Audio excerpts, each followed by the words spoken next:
Excellencies, ladies and gentlemen, Tena Istilin.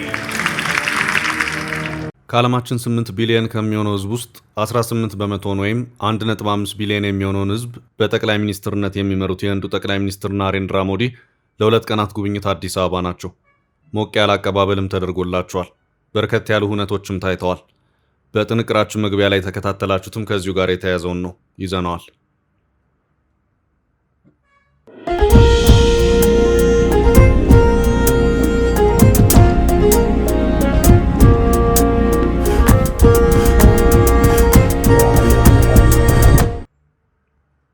የተከበራችሁ የፈታ ቤተሰቦች በእያላችሁበት ሰላምታችን ይድረሳችሁ። ከፈታ ዴይሊ ዕለተ ረቡዕ የረፋድ መረጃ ወደ እናንተ ልናደርስ ተገኝተናል። እንደተለመደው መረጃውን በቅድሚያ በማስተዋወቅ እንጀምር።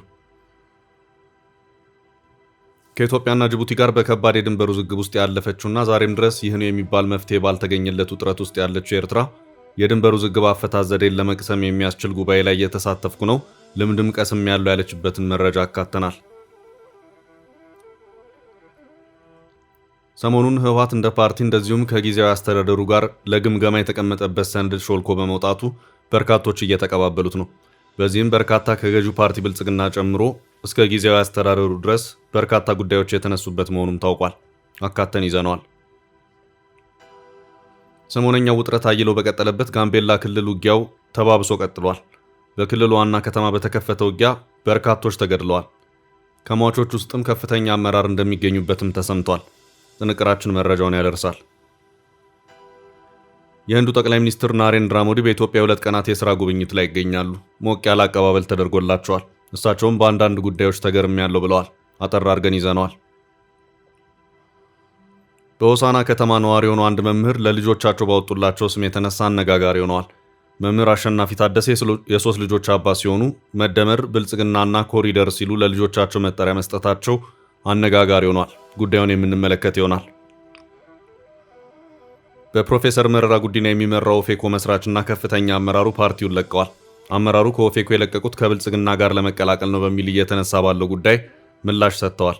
አጠር ያለ መረጃ እናደርሳለን። በሶማሊያ የተሰማራው ሰላም አስከባሪ በበጀት እጥረት ተልዕኮውን የመወጣት ችግር እንደገጠመው ተነገረ። ዓለም አቀፉ ማህበረሰብ የነገሩን አስቸኳይነት ተመልክቶ መልስ እንዲሰጥ ጥሪ ቀርቧል። እስከ ፍጻሜው አብራችሁን ቆዩ። የምንለቃቸው ዕለታዊ ትኩስ ዜናዎች እንዲደርሷችሁ ላይክ፣ ሼር፣ ሰብስክራይብ ማድረግ እንዳትረሱ። መሃል ፒያሳ ላይ እጅግ ድንቅ አፓርትመንት ለሽያጭ ቀረበ። የአማና ትሬዲንግ እህት ኩባንያ ከሆነው ሜሪት ሪል ስቴት በመሃል ፒያሳ ወዳጅነት ፓርክ አጠገብ በፖስቴሽን ቴክኖሎጂ እያስገነባናቸው የሚገኙ አፓርትመንቶችም ለሽያጭ አቀረብንላችሁ። ባለ 1 መኝታ ከ500 ሺህ ጀምሮ፣ ባለ 2 መኝታ ከ840 ሺህ ጀምሮ፣ ባለ 3 መኝታ ከ1.2 ሚሊዮን ብር በ10% ቅድመ ክፍያና ከረጅም ጊዜ የባንክ ብድር ጋር አቀረብንላችሁ። ለአጭር ጊዜ የሚቆይ እስከ 35% የሚደርስ ዳጎስ ያለ ቅናሽ የተዘጋጀ ሲሆን ባሉበት ሆኖ በዲኤችኤል ይጨርሱ። አሁኑን ይደውሉ። ለበለጠ መረጃ 0971 99171። ኤርትራ መፍትሄ ፍለጋ ሰው ላከች። ከኢትዮጵያ ጋር ደም አፋሳሽ በሆነ የድንበር ጦርነት ውስጥ ያለፈችው ኤርትራ የሁለቱ ሀገራት ድንበር ዛሬም ድረስ ይህ ነው የሚባል መፍትሄ ባላገኘበት ሁኔታ የድንበር ግጭት አፈታትን በተመለከተ ከሌሎች ሀገራት ልምድ መቀመር ጀምሬያለሁ ስትል አስታወቀች። በዚህም በቅርቡ በተካሄደ የድንበር ግጭት መፍትሄ የሚያገኝበትን መንገድ የሚጠቁም አንድ ጉባኤ ላይ ልምድ የሚቀስሙ ሰዎችን የላከች መሆኗን ኤርትራ አመላክታለች።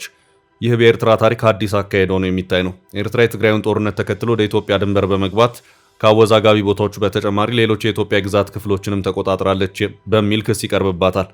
በተባበሩት መንግስታት የኤርትራ ቋሚ ተወካይ የሆኑት አምባሳደር ሶፊያ ተስፋ ማርያም ከዚሁ ጋር በተያያዘ በኤክስ ገጻቸው ባጋሩት መልእክታቸው ኤርትራ በድንበር ውዝግብ ውስጥ የነበሩ ሀገራት ችግሮቻቸውን እንዴት ፈቱ በሚለው ዙሪያ ሰሞኑን የሰላም ግንባታ ኮሚሽን የሚባል አካል ባዘጋጀው ጉባኤ ላይ የተገኘች መሆኑን አመላክተዋል። በዚህም ጉባኤ ላይ እንደ ታጃኪስታንና ኡዝቤኪስታን ያሉ ሀገራት በዚሁ መድረክ ላይ ያለፉበት የድንበር ውዝግብንና በመጨረሻ መፍትሄ ያገኙበትን መንገድ ለሌሎች በማጋራት ልምዳቸውን ያካፈሉ መሆኑንም አምባሳደሯ በዚሁ መልእክታቸው ላይ አስፍረው ታይተዋል። ኤርትራ በየብስ የምትጋራው ከ3 ሀገራት ጋር ማለትም ከኢትዮጵያ፣ ጅቡቲና ኤርትራ ጋር ነው። ከሶስቱ የየብስ ጎረቤቶቿ መካከል ከድንበር ጋር በተያያዘ ከጅቡቲና ኢትዮጵያ ጋር ጦር የተማዘዘችበት ሁኔታ ታይቷል። የጅቡቲው ቀለል ብሎ በአጭር ጊዜ ውስጥ ሲቆም፣ የኢትዮ ኤርትራ የድንበር ጦርነት ግን በ100 ሺህ ለሚቆጠሩ ሰዎች ሞት ምክንያት መሆኑ ይነገራል። ሁለቱ ሀገራት የዛሬ 25 ዓመት ጦርነቱን በአልጀር ስምምነት ለመቋጨት የሰላም ስምምነት ቢፈራረሙም ዛሬም ድረስ ይህ ነው ሊባል የሚችል መፍትሄ ሊያገኝ አልቻለም። የሰላም ስምምነቱን 25ኛ ዓመት በማስመልከትም ከሰሞኑ ከአሜሪካ እስከ አፍሪካ ህብረትና የአውሮፓ ህብረት እንደዚሁም ሌሎች ሀገራትም ጭምር የማሳሰቢያ መግለጫዎችን ያወጡበት ሁኔታ ታይቷል። በዚህ መሃል ደግሞ ኤርትራ የድንበር ግጭት አፈታት ዘዴን በተመለከተ ከሌሎች ተመሳሳይ ሂደት ውስጥ ካለፉ ሀገራት ጋር ልምድ በመቅሰም ላይ ነኝ ስትል አስታውቃለች።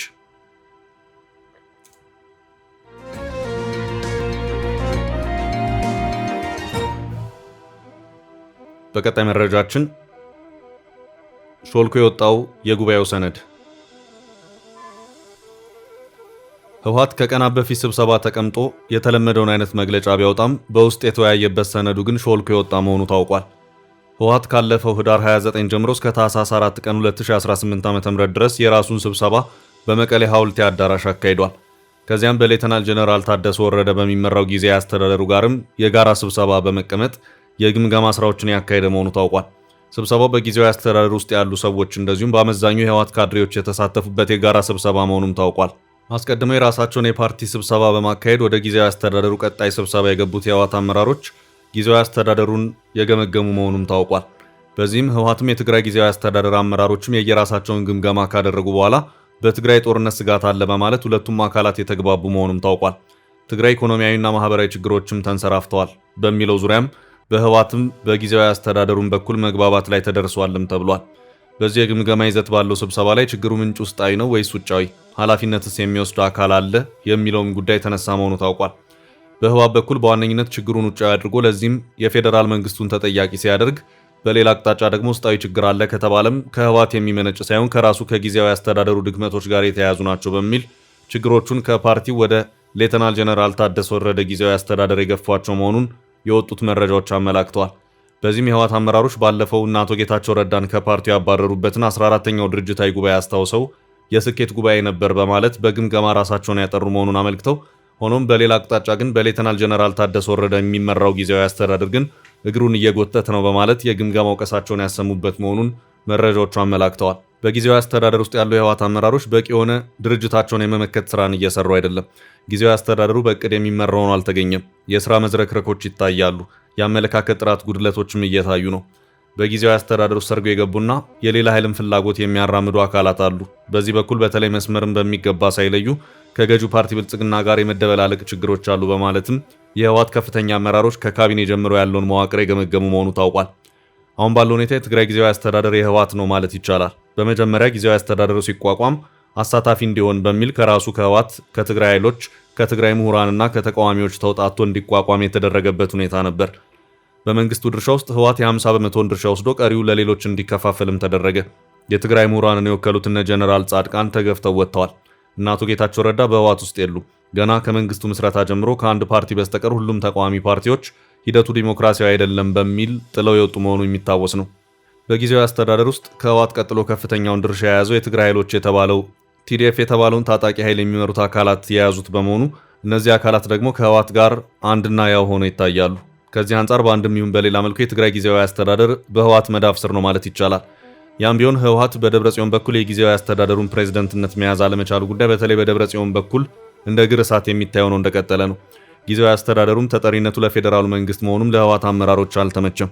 አቶ ጌታቸው ከጊዜያዊ አስተዳደሩ እንዲወጡ ሲደረግና አሁንም ቢሆን በሌተናል ጀነራል ታደሰ ወረደ ጊዜያዊ አስተዳደር ላይ እግሩን እየጎተተ ነው የሚሉ የነቀፋ ግምገማዎች ሲሰሙ ሁሉንም ነገር ጠቅልለን መውሰድ ነበረብን ከሚለው እሳቤ ጋር የተያያዘ ይመስላል። በሌላ አቅጣጫ የተካሄደበትን ግምገማ በተወሰነ ደረጃ ለመመከት የሞከረው የሌተናል ጀነራል ታደሰ ወረደ ጊዜያዊ አስተዳደር ፓርቲው ማገዝና አብሮ መስራት ይችላል፣ ግን ደግሞ አጠናቀን የሰጠናችሁን ብቻ ተቀብላችሁ ፈጽሙ የሚለው ግን አግባብነት የለውም። ህዝቡን በመሰብሰብ የአመራር ማጥራት ስራን ማካሄድ ይገባል። ስርዓታዊ የሚመስል የሙስና ችግር አለ። የተፈጠረው ጠባብ የፖለቲካ ምህዳር ሙስናን የሚያስፋፋ ነው የሚል ምላሽ የሰጠ መሆኑ ታውቋል። ከዚህ ውጪም በህወሓት በኩል በነበረ የፓርቲ ጉባኤ ላይም ገዢው ፓርቲ ብልጽግና ዋነኛ የስጋት ምንጫችን ነው በሚል የተያዘ መሆኑም ታውቋል።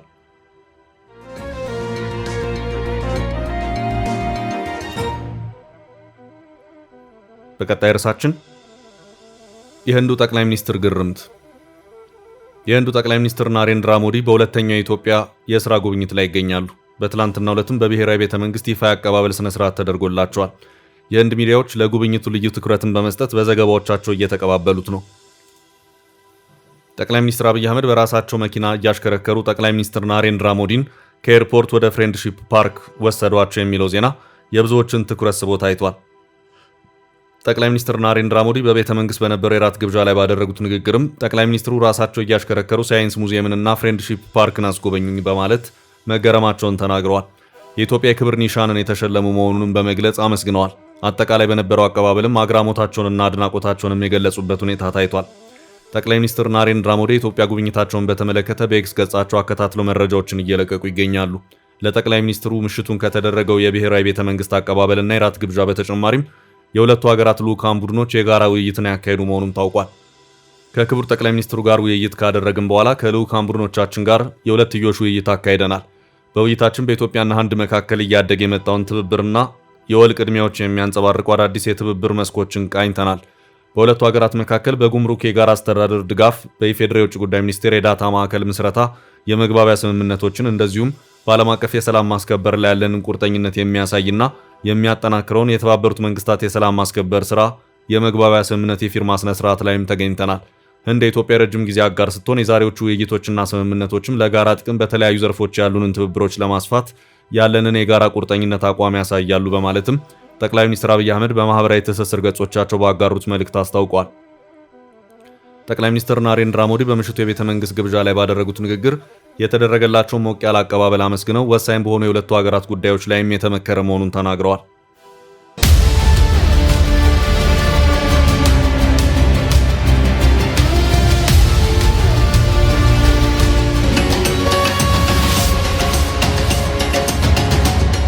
Excellencies, ladies and gentlemen, ጤና ይስጥልኝ።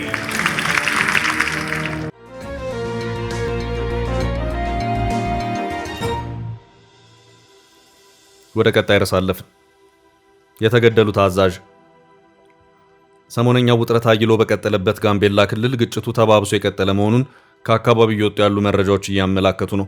በክልሉ ዋና ከተማ በተከሰተ ግጭት በርካቶች ተገድለዋል። ከሟቾች ውስጥም ከፍተኛ አመራር እንደሚገኙበትም ተሰምቷል። በጋምቤላ ክልል ጋምቤላ ከተማ ትላንት ረፋድ አካባቢ የተኩስ ልውውጥ እንደነበር የከተማው ፖሊስ አባል እንደተገደሉ ነዋሪዎች የገለጹ ሲሆን ክልሉም ድርጊቱ መፈጸሙን ትላንት ምሽት ለሀገሩ ዘጋቢዎች በሰጠው ቃል አረጋግጧል።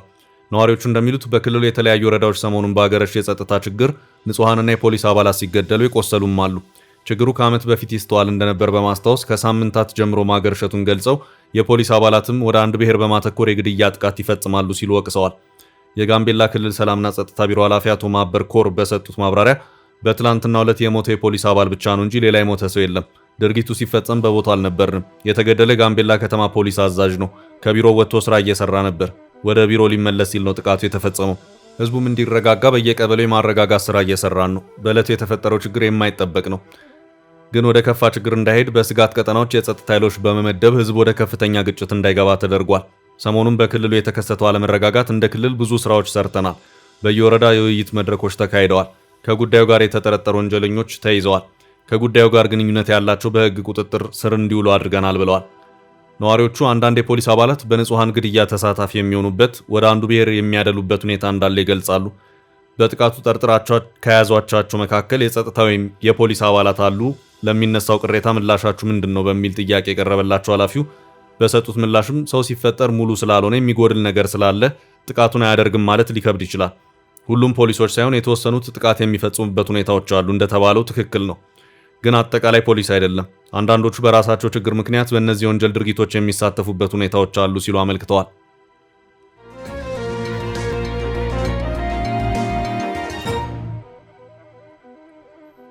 በቀጣይ መረጃችን ለልጆቻቸው ባወጡት ስም አነጋጋሪ የሆኑት አባት። መደመር፣ ብልጽግናና ኮሪደር። ለሆሳና ከተማ ነዋሪ የሆኑ አንድ መምህር ለልጆቻቸው ባወጡላቸው ስም የተነሳ አነጋጋሪ ሆነዋል። መምህር አሸናፊ ታደሰ ይባላሉ። የሶስት ልጆች አባት ሲሆኑ ሁለት ሴቶችና አንድ ወንድ ልጅ አላቸው። መምህሩ ለልጆቻቸው ያወጡላቸው ስያሜ መነጋገሪያ ሆኗል። አብዛኛው ሰው እንደሚያደርገው የልጆች ስም የቤተሰብ መታሰቢያን፣ ሃይማኖታዊ ትርጉምን ባለው ቃል ወይም ግላዊ ነገር ላይ ተመርኩዘው መምህሩ ለልጆቻቸው ስም ሰጥተዋል። መምህሩ ስም ማለት የታሪክ ማህደር፣ የጊዜ መዝገብና የቆሙለት ዓላማ መገለጫ ነው የሚለው ርዕዮተ ዓለማቸው እንዳላቸው ይናገራሉ። ይህን አቋማቸውን በተግባር የሚሸከም ስም ለልጆቻቸው አውጥተው ተገኝተዋል። መምህር አሸናፊ የታሪክ ሰነድ እንዲሆን በሚል ለልጆቻቸው ያወጡላቸው መጠሪያ መደመር፣ ኮሪደርና ብልጽግና ሆኗል። ታዲያ ነገሩ እጅጉን አነጋጋሪ የሆነ ጉዳይ ሆኗል። መምህሩ የልጆቻቸው የውልደት ቀንን ከሀገሪቷ የፖለቲካ ክንውኖች ጋር አስተሳስረውታል። የመጀመሪያ ልጃቸው የተወለደችው ሰኔ 16 ቀን 2010 ዓ.ም ለጠቅላይ ሚኒስትር አብይ አህመድ በመስቀል አደባባይ ከተደረጉ የመደመር መንግስት የድጋፍ ሰልፍ በኋላ ነበር። እናም መደመር ለኢትዮጵያ ተስፋ ነው በሚል እምነት ለበኩር ሴት ልጃቸው መደመር አሸናፊ የሚል ስያሜ እንደሰጧት ይናገራሉ። ስድስተኛው ሀገራዊ ምርጫ ሰኔ 2013 ዓ.ም በተካሄደ ማግስት ደግሞ ሁለተኛ ልጃቸው ይህችን ምድር ሲቀላቀል መምህር አሸናፊም ብልጽግና ከፓርቲ ስም በላይ ማደግና መለወጥ ነው በሚል አመክንዮ ይዘው ብልጽግና የሚለውን የፓርቲ መጠሪያ ለወንድ ልጃቸው መስጠታቸውን ይገልጻሉ። እንዲሁም በብዙ የሚያነጋግረውን የኮሪደር ልማት ተከትሎ ለሁለተኛ ሴት ልጃቸው መጠሪያ አድርገውታል። አዲስ አበባ ላይ ጀምሮ በተለያዩ የአገሪቱ ክፍሎች ከተሞች እየተተገበረ ያለው የኮሪደር ልማትና የከተሞችን ውበት ለመዘከር አስበው መምህሩ ሶስተኛዋ ሴት ልጃቸውን ኮሪደር ብለው እንደጠሯት ያስረዳሉ። ብዙም ያልተለመደ የስም አሰጣጥ ታዲያ መምህሩን መነጋገሪያ አድርጓቸዋል።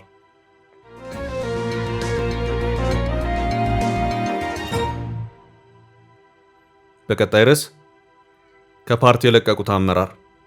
በፕሮፌሰር መረራ ጉዲና የሚመራው ኦፌኮ መስራችና ከፍተኛ አመራሩ ፓርቲውን ለቀዋል። አመራሩ ከኦፌኮ የለቀቁት ከብልጽግና ጋር ለመቀላቀል ነው በሚል እየተነሳ ባለው ጉዳይ ምላሽ ሰጥተዋል። የኦሮሞ ፌዴራሊስት ኮንግረስ ኦፌኮ መስራች አባል የሆኑት አቶ ደስታ ዲንቃ ፓርቲውን ለቀው መውጣታቸውን ለዶቼ ቬለ በሰጡት ቃል ተናግረዋል። አቶ ደስታ ሲናገሩ በእኔና በኦፌኮ መካከል ያለው የአመለካከት ልዩነት እየሰፋ በመምጣቱ ፓርቲውን ለቅቄ እንደወጣ አድርጎኛል ብለዋል። ጨምሮም እዚህ ውሳኔ ላይ ያደረስኩት በስሜታዊነት ሳይሆን ለረጅም ጊዜ ሳስብበት ከቆየው በኋላ ነው ያሉት አቶ ደስታ ከፓርቲው ጋር ልዩነት ከፈጠሩባቸው ጉዳዮች አንዱ ስድስተኛው ብሔራዊ ምርጫ እንደነበር ገልጸዋል። በወቅቱ ኦፌኮ ከምርጫው ራሱን ማግለሉን እንደ ግለሰብ አለመደገፋቸውን አውስተው ፓርቲው በምርጫው ቢሳተፍ ኖሮ ፖለቲካዊ ጥቅም ያገኝበት እንደነበር አስረድተዋል። አቶ ደስታ አዲስ ብሔራዊ ፓርቲ የመመስረት እቅድ ካወጡ 1 ዓመት እንደሆናቸው ጠቅሰው በዚህ እቅድ ከሁለት የኦፌኮ የቀድሞ ማዕከላዊ ኮሚቴ አባላት ጋር አብረው እንደሚሰሩ አስረድተዋል። ይሁን እንጂ እነዚህ ሁለት የማዕከላዊ ኮሚቴ አባላት እነማን እንደሆኑ ስማቸውን ከመጥቀስ ተቆጥበዋል። አቶ ደስታ ከኦፌኮ የለቀቁት ገዢውን ብልጽግና ፓርቲ ለመቀላቀል እንደሆነ የሚወራውን በተመለከተ ተጠይቀው ሲመልሱ ደግሞ እኔ ገዢውን ፓርቲ ስለመቀላቀል አስቤም አላውቅም፣ እንደዚህ አይነት ባህሪ የለኝም፣ አይደለውም ያሉ ሲሆን አዲስ የሚመሰርቱት ፓርቲ ለመንግስት ምቹ እንደማይሆንም አስታውቀዋል። የፓርቲያቸው ዓላማ ህገ መንግስቱና የህግ የበላይነት እንዲከበር የሚል መሆኑን ገልጸውም የሀገሪቱ ፖለቲካ ከጠመንጃ ውጭ በሆነ በሰለጠነና በውይይት እንዲመራ እንዲሆን የሚታገል መሆኑን አስረድተዋል። በአቶ ደስታ መልቀቅ ላይ ኦፌኮ ይህ ዘገባ እስከተጠናቀረበት ጊዜ ድረስ ያለው ነገር የለም።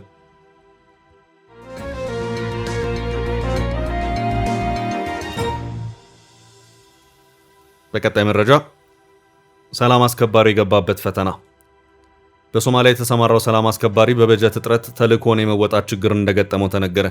ዓለም አቀፉ ማህበረሰብ የነገሩን አስቸኳይነት ተመልክቶ መልስ እንዲሰጥ ጥሪ ቀርቧል። የሶማሊያ ፌዴራል መንግስት፣ የአፍሪካ ህብረት የሽግግር ተልእኮ በሶማሊያ እና የተባበሩት መንግስታት ድርጅት በሶማሊያ የሚገኘው የድጋፍ ጽህፈት ቤት ባወጡት የጋራ ማስጠንቀቂያ ዓለም አቀፍ የገንዘብ ድጋፍ እጥረት የሶማሊያን የጸጥታ ኃይሎች ስራ አደጋ ላይ ሊጥል እንደሚችል ገልጸዋል። የማስጠንቀቂያ በሞቃዲሾ ውስጥ በተካሄደው የሶማሊያ የጸጥታ ኃይሎች በተዘጋጀ የጋራ ፈንድ ዝግጅት ላይ የተሰጠ ማሳሰቢያ ነው። ባለስልጣናቱ አጽንኦት ሰጥተው እንዳስረዱት የጋራ እምነት ፈንዱ በሶማሊያ የሚመሩ የጸጥታ ስራዎችን ለማስቀጠል ወሳኝ ነው። በመሆኑም በወታደራዊ ተግባራት ላይ መስተጓጎል እንዳይፈጠር ለመከላከል የፈቃደኝነት አስተዋጽኦ እንዲደረግ ጥሪ አቅርበዋል። ለኃይሎቹ 540 ሜትሪክ ቶን ምግብ፣ 180 ሺህ ሊትር ነዳጅና የ24 ሰዓት የአየር ሕክምና መውጫን ጨምሮ አስፈላጊውን ድጋፍ ለመስጠት በየወሩ ወደ 1.2 ሚሊዮን ዶላር እንዲሁም ሙሉ ትዕዛዝ የተሰጠውን ድጋፍ ለመስጠት ደግሞ በወር ወደ 2.3 ሚሊዮን ዶላር ያህል ወጪ እንደሚያስፈልግ ተመላክቷል። የበጀት እጥረቱ ተልእኮ እንዲቋረጥ ሊያደርግ እንደሚችል ነው ማስጠንቀቂያ የተሰማው። በተለይም በዓመቱ የአልሸባብ ኃይሎች ቀደም ሲል በሶማሊያ ጦርና በሰላም አስከባሪ ኃይሎች ጥረት የተለቀቀ ስፍራን በሰፊው መልሰው መቆጣጠር በቻሉበት በዚህ ወቅት የሰላም ተልእኮ መስተጓጎል የሚያስከትለው መዘዝ የከፋ ስለመሆኑ ነው ማስጠንቀቂያ የተሰማው። በዓመት የሰላም ማስከበር ተልእኮን ለመፈጸም 27.6 ሚሊዮን ዶላር እንደሚጠይቅ የተገለጸ ሲሆን ይህ በጀት 20900 የሚሆኑ የሰላም አስከባሪ ኃይሎችን የሚደግፍ ነው። አሁን ላይ ተልእኮ ከእጅ ወዳፍ የሆነ ፈንድ እንዳለው ነው የተገለጸው። ከአጠቃላይ በጀቱ 70% ብቻ መገኘቱ የተገለጸ ሲሆን የሰላም ማስከበር አቅም በ30% ክፍተት ያለው ሆኖ ስጋት እንዲፈጠር ማድረጉ ተነግሯል። የበጀት እጥረቱ ያስከተለው ችግር የተብራራ ሲሆን በተባበሩት መንግስታት ድርጅት ስር የሚተዳደሩ ከ2000 በላይ የሰለጠኑ የሶማሊያ ኃይሎች ወደ ሰላም ተልእኮ ሳይገቡ ቁጭ እንዲሉ መደረጉ ተገልጿል። የተባበሩት መንግስታት ድርጅት የሰላም ማስከበሩን ለማስቀጠል ከሌሎች ፕሮጀክቶች እየተበደረ ተልእኮ እንዲቀጥል ያደረገ ሲሆን ከዚህ መልስ ግን ያንን ማድረግ የሚቻል አለመሆኑን የተገለጸው። የሰላም ማስከበር ተልእኮ በሀገራትና ለጋሾች የጋራ ጥረት የሚሟላ ሲሆን ድርሻቸውን ያልተወጡ አካላት ጥሪ ቀርቦላቸዋል። ለሶማሊያ የሰላም ተልእኮ ዋነኛ የፋይናንስ ምንጮች ከሆኑት መካከል ቀዳሚዋ እንግሊዝ ናት። በቅርቡ ለንደን 6 ሚሊዮን ዩሮ ለተልእኮ ለግሳለች። እንግሊዝ እንደ አውሮፓ አቆጣጠር ከ2021 ጀምሮ 46.7 ሚሊዮን ዩሮ ለሰላም ማስከበሩ አውላለች። አሜሪካም ሁለተኛዋ ለጋሽ ስትሆን ዳናብ የሚሰኙ የሶማሊያ ልዩ ኃይሎችንም ታሰለጥናለች። በሶስተኝነት አውሮፓ ህብረት ለተልዕኮ የፋይናንስ አቅራቢ ሲሆን ስዊድን፣ ጣሊያን፣ አየርላንድ፣ ስዊዘርላንድ፣ ፈረንሳይ፣ ሩሲያ እና ዴንማርክ ለጋሾቹ መካከል ናቸው። ከቅርብ ጊዜ ወዲህ በፋይናንስ አቅራቢዎች ዘንድ የሰላም ተልዕኮ ውጤታማነት ላይ ጥያቄ የተነሳ ሲሆን ይሄ በጀት ችግሩን አባብሶታል። ለተልዕኮ ከወታደር በተጨማሪ ብር ከሚያዋጡ የቀጠናው ሀገራት መካከል ጅቡቲ፣ ኢትዮጵያ፣ ኬንያ እና ዩጋንዳ ይጠቀሳሉ። በተለይ ኢትዮጵያ ከሰላም አስከባሪ ወታደሮች በተጨማሪ በራሷ በጀት የራሷን ተጨማሪ ጦር በሶማሊያ ማስፈራ ይታወቃል። ውድ ቤተሰቦቻችን ለዛሬ ያዝንላችሁን ርዕሰ ጉዳዮች እዚህ ላይ ቋጨን። ላይክ፣ ሼር እና ኮሜንት በማድረግ ለቻናላችን ድጋፋችሁን መግለጽ እንዳትዘነጉ እያልን ከሌሎች መረጃዎች ጋር ደግመን እስክንገናኝ ቸር ያሰማን ስንል ተሰናበትን።